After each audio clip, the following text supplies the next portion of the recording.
and welcome back to my channel. My name is Maxine, and I know I have not been on here for a while, and life has been lifing, and so we just gotta roll with the punches as time goes by. Welcome to my channel. Welcome to my old viewers, my new viewers. If you're here for the very first time, remember to like, give me a thumbs up, and subscribe, and hit that notification bell so that you would not miss a video ever again from me. For those of you that are new here, I am a fashion, beauty, lifestyle, travel influencer. I started this journey maybe a year plus now, and we're gonna be continuing in that vein. This year, this is gonna be my first video for this year. I wanted to get this video up before the ending of Black History Month, but I think I'm gonna be a little late. Nonetheless, I went to this event in the fall in Harlem, and if you know Harlem has a lot of history and Black history as well. Anyhow, I went to this event. The event was called She Works Hard for Her Money, put on by the New York Urban League, and it was held at the Home for Harlem Art Gallery. It's a space with a lot of beautiful paintings which I feel embodied Black culture and talent here in New York. One of the sections in the event was called It's a Girl, and they had three beautiful speakers, three women, one in the tech industry, one in engineering, and one in the wine industry. Three different industries and three leaders in these industries. And they spoke about their experiences as entrepreneurs and their journey in bringing their dreams and aspirations to life in America. They all discussed their experiences, the positives and also the drawbacks that they've experienced as female entrepreneurs in America. And so I wanted to feature this on my channel. Let's take a look at this.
To enter your respective industries, Georgianne.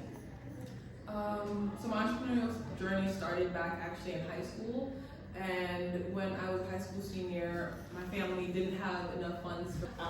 My dad was an HVAC technician, and he would sometimes drink. And when he did, my mom. And I started my career in fine jewelry. And at that time, there were not a lot of people that looked like me buying diamonds in the market, which that wasn't a surprise at all. But what naive young Gina did not realize, and what caught me off guard, was that as I had entered the industry, women had been were just now having a voice in the industry. And there's a women's organization that was formed 4 years, just 4 years before I started my career, to blaze a trail for women in fine jewelry. So you can imagine at certain tables where I am either buying or strategic planning, and I'm getting a look, right? Like, people are doubting, does this woman know what she's talking about? Does this black girl know what she's talking about? So I'm gonna start off with Georgia. What unique challenges have you faced as a woman in tech? I'm the youngest one there. I'm the only girl there. I'm the only black person. I'm just like, I'm too many onlys. Like, 1 or 2 onlys, okay, I could get it. But it was just like 10,000 only. I'm like, if I could get an invite and I could just tell 5 to 10 people, but I had to figure out getting opportunities. But this was back in 2015, 2014, 2015. There was no monies, no dollars, so we were self-funded, and I'm a college student at this time. I was also a mom. So a lot was going on, and I had 2 co-founders. So I started the company, and then I met my friend Pedro, who is male and he's Hispanic, and I met my friend John, who is male and white. And so they were like, we love what you're doing, we want to be a part of it, let's join the team. And when we would go to events or go to meetings to meet with potential sponsors or partners, they always thought that I was just like, help. Like, and it was, they're kind of like, oh, hey. And most times on my emails, I would go by Georgie. So a lot of times I go by Georgie, and in the last, I would say 2 to 3 years, I've been really strict about Georgie Ann. My name is Georgie Ann. Like, hear the whole thing. I've gone to meetings where I've shown up, and the person I was meeting legit thought I was like an Italian dude named Georgie. And I'm just like, no, girl, black, sorry. And it got to a point where I decided I was gonna fight this battle. Like, I'm gonna prove to them I could be called Georgie and I could still get opportunities and I could dress however, or like the tech pros, that's how I usually dress and stuff. And I decided, I'm like, no, I'm not gonna fight that battle, because I don't need to be fighting a battle just to even get a seat. Like, we're getting these opportunities. I'm going to show up. My name is Georgie Ann. Call me that. Okay, no, can't call me Georgie. Maybe, friends, folks here, y'all call me Georgie. But on certain email threads, like, this is Georgie Ann. And I'm the CEO, and like John and Pedro are huge advocates. Like, if anyone, when we go to these meetings and people will be like, oh, so, talking to them, they're like, oh, this is Georgie and the CEO, like, point your efforts to her. Like, we are here to help. And so having them advocate in that way, as well as, but still going through those meetings, going through those events, was really annoying, for lack of a better word, because I felt like, why even bother to have these biases? But I realized after learning and going through different things that a lot of this stuff is subconscious. And after all these experiences, I ended up last year going back to school to get my master's in IO psychology, because I wanted to understand, as well as have language for why were people doing this. And I realized it wasn't so much of malice intent, but more of experiences, upbringing, things that you were taught. And while having space for, that's how I was raised, but also trying to educate people on why that's not okay, I wanted to be able to have the language to do that. And so I feel more equipped now. But to just wrap up, it's been a lot of ups and downs, but I feel like every room that I show up in, I am still to this day heavily underestimated. Even in the master's program, I was the youngest person in the program, and one of the 3 black women in the program. And at the end of the program, I will not forget this classmate. She was cool, a white lady, and we were doing like, okay, who gets what type of award, class blah blah blah blah blah, like what would you get? And she was just like, Georgie would get like most like underestimated. Like she said some type of word, but pretty much she just like, Georgie will sit there in the class and not say anything and just listen and interact, and then she'll raise her hand and say something that just shakes up the whole room of what we were just learning. And to this day, I feel like that's how people treat me. They don't think that I have anything to say, and I start talking, I'm like, oh, okay, maybe she knows what she is talking about. So I use it in a healthy way, but I don't feel intimidated by it. So I'm like, I know it's gonna happen, and I don't feel judged, but I'm just like, listen, if you wanna miss out on your opportunity to get to know me because I don't look like what you're expecting, that's your loss. Exactly. Of being a woman in the space that you operate. I would say yeah, because women rally to me faster. So when, especially as a black woman in a space that's very rare, I feel like women of all genders have rallied for me. It's this thing where people say, people speak your names in rooms that you're not even in, and my name has been spoken in those rooms, and it's landed me great opportunities. So I would definitely say yes. It's very important, right? Because sometimes, like I said earlier, my business has grown organically. If you look us up, we have a plethora of press, and it all has been organic. It's all been because somebody pointed out, oh, you need to check out this business. You need to look at this and look into this company. You need to do this and do that. And pointed to us in the right direction. There's also like social media presence, people repost, right? And it's a lot of, on social media, they give you all the metrics and whoever. And you see it's women who's reposting like, cheers to this sister, or, girl power. And it's, it's important. So women have rallied of all, backgrounds, and I would say it's definitely been perfect. Women power. I think the more women that we get in the industry, it'll eventually change. I have to say that sometimes you do have to be a pioneer and pave the way for those, When I started at Maritime, out of the 244 people who came in, there were 22 women that signed up, 11 showed up, and 6 made it through the indoctrination period with the Marines. And of the 6 of us, 4 of us graduated, and I was the only female. And I was the only female engineer on the engine side, because you had engineers, but they were on the deck side, but there was only 4 of us, and I was the only person of color. And so I have to say that just even having the background from knowing that I went to a Merchant Marine Academy and that I graduated, and I got the respect that I feel like I earned to some degree. And it was not until I was, I'd say, I'm going to tell my age because I don't care. It was not until I was 40 that I decided to start my business. And the reality is that, starting it at that point,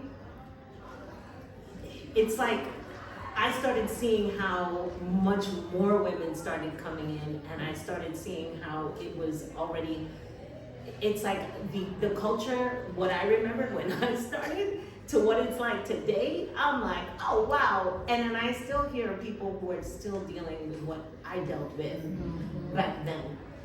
So I just think that it's something that has to be continuous, and really like this encouragement, because the more, we have to look at this as true bias. If there is a female plumber that has to come and fix your home, and there's a male plumber, who are you going to choose? Right? We don't even realize our own biases. Right?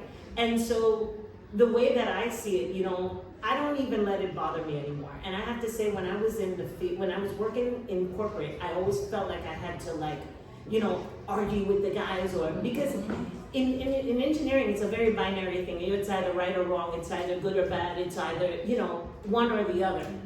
And when I started my own business, I didn't have to do that. Even again, through the emotional awareness and all of the work that I've put in, I've done so much personal and professional development.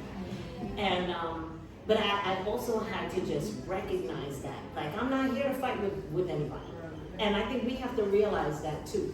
And sometimes we really even have to embrace our femininity. Yes. Because I have to say that the guys, when I go to do the training, I'm usually videotaping the instructors who have installed the equipment. If it's another guy, they don't want to, like, show how much they know, but they love to impress me.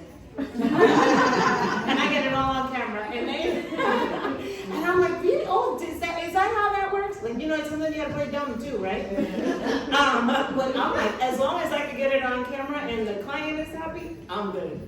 So, if anything, that's what I can share, and I feel like we just really need more women to look at our own biases, and to even see how we could promote and push for other women to come in.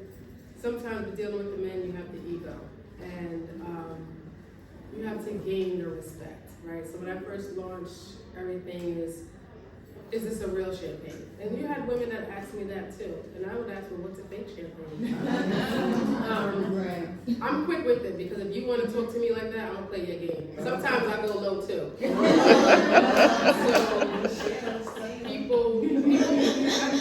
I find it disrespectful, because I've worked hard to where I've been, right? It's my craft. I'm not lying about anything. Don't come into my space or ask these questions, because you might think you're here and you want to ask these questions. Sometimes when I'm at different tasting events, or it's because I'm black and I'm a woman, and I'm not French. If I was French, they're not going to dare come to the table and say, oh, is this real champagne? Right? So it's an immediate bias. In addition, sometimes as a CEO of a company, I am in charge of things, right? I recently had to tell my worker, I said, there's a hierarchy level. We are not on the same level. I said, so when you respond to me appropriately. I said, because if not, this is not going to work. I said, so you might want to Google how you speak to your boss, because technically I am your boss, right? And he's a younger gentleman, and he gets it, because I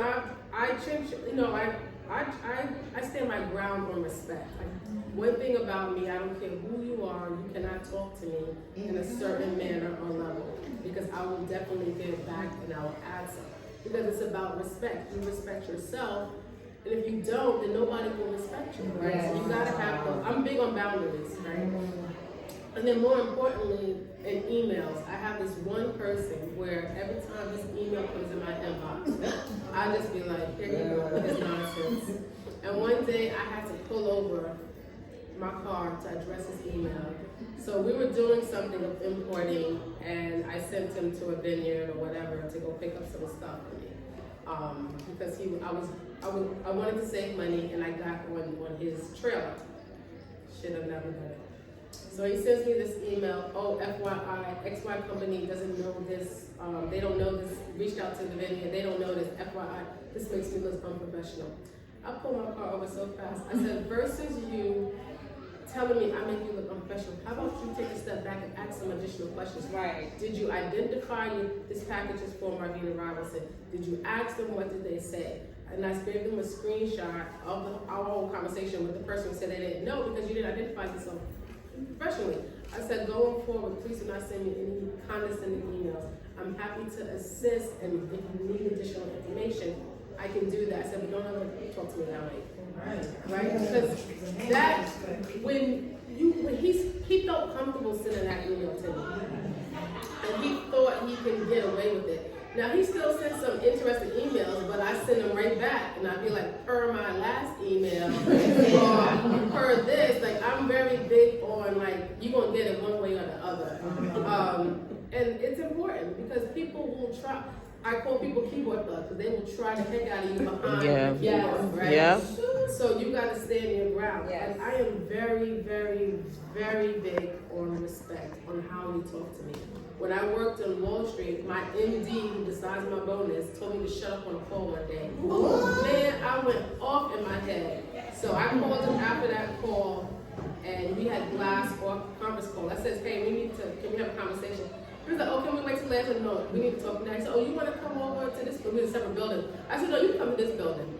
Because what I wanted people to see is that I'm addressing this now in this glass office. And you know, when we get a little bit upset, I talk with my hands. So when we were in this glass office, I said, I said, you can be my boss and you are my boss. I respect you as my boss. I said, but I'm not beneath you or above you. I said, we are still at the same level. I said, so going forward, if you ever tell me to shut up again, I said, you're gonna have a big problem on your hand. We're gonna be sitting in HR.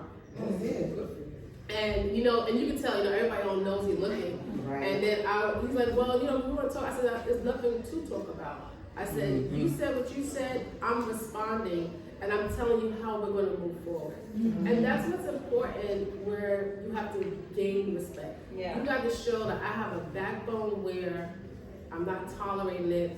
People really think twice when they come into me with their nonsense, because they know, like, here she go with her emails. Because I'll CC the world. And like it doesn't happen. Or when you're talking to me in a certain manner, whether you're in front of somebody or not, like it's a certain level of respect.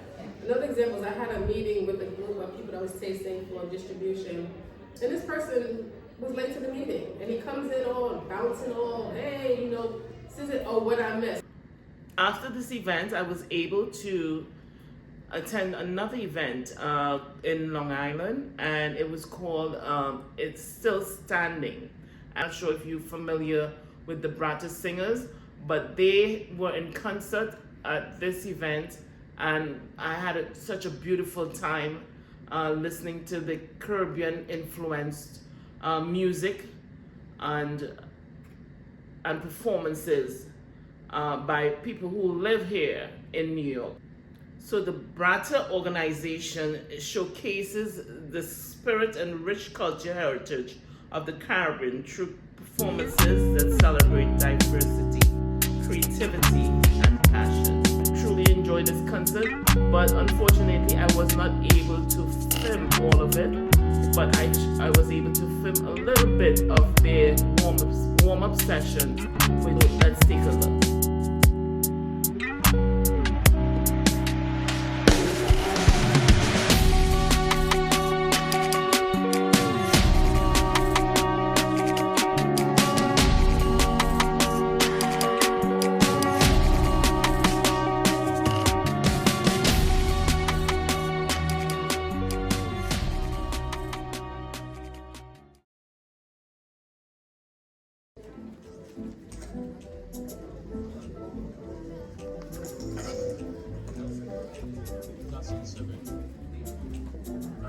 To do the impossible, my God is so able to do.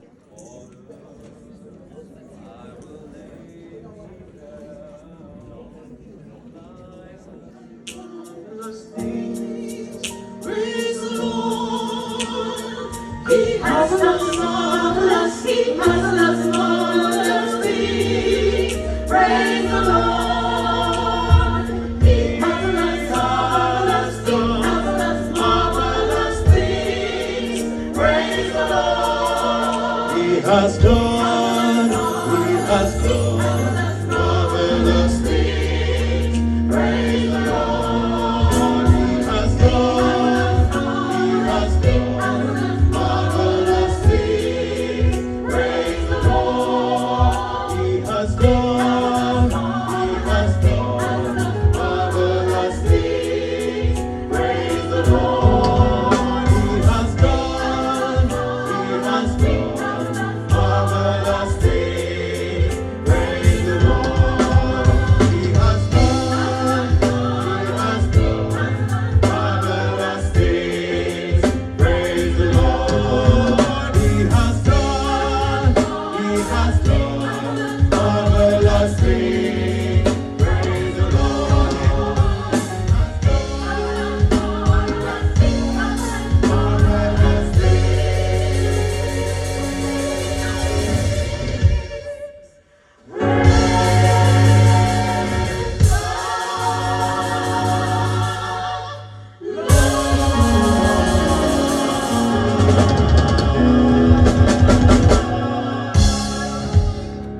So vintage shopping is not something that I do, but I am very open to vintage shopping and would like to maybe find a couple pieces in shops throughout New York and wherever I may travel.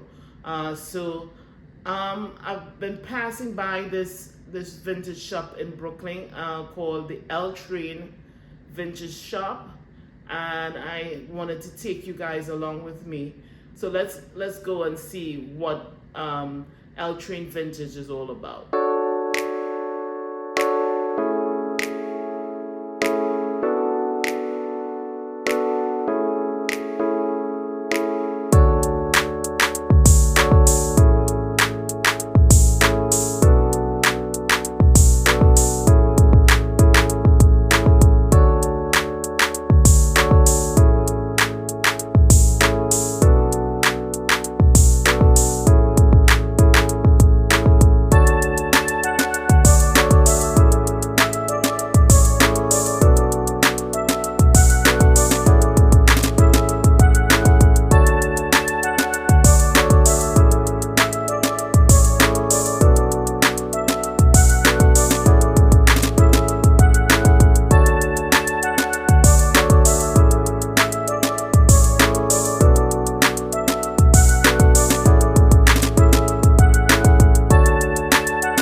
fall was the first time I attended New York Fashion Week. I went to 2 events for New York Fashion Week, and I had a good time. It was a great experience. And so I met some beautiful people there. One of the persons I met was Dawn_DH Style, and you can find her on Instagram, and I think she's on YouTube as well. And she has a non-for-profit organization where she teaches young people to do styling, fashion styling. And so she called me up and asked me if I can do be the makeup artist for this event. This event was held in a park in Brooklyn, and I just had a good time. I just wanted to show you some of the activities for this. I'm gonna link all of her credentials below so that you can also follow her and see all the work that she does. So let's take a look at this, some of the footage that I captured for this event.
So we've come to the end of this video, and again, if you have not subscribed, I would ask if you can subscribe, give me a thumbs up, and hit that notification bell so you will never miss a video from me again in the future. Have a wonderful time. Bye.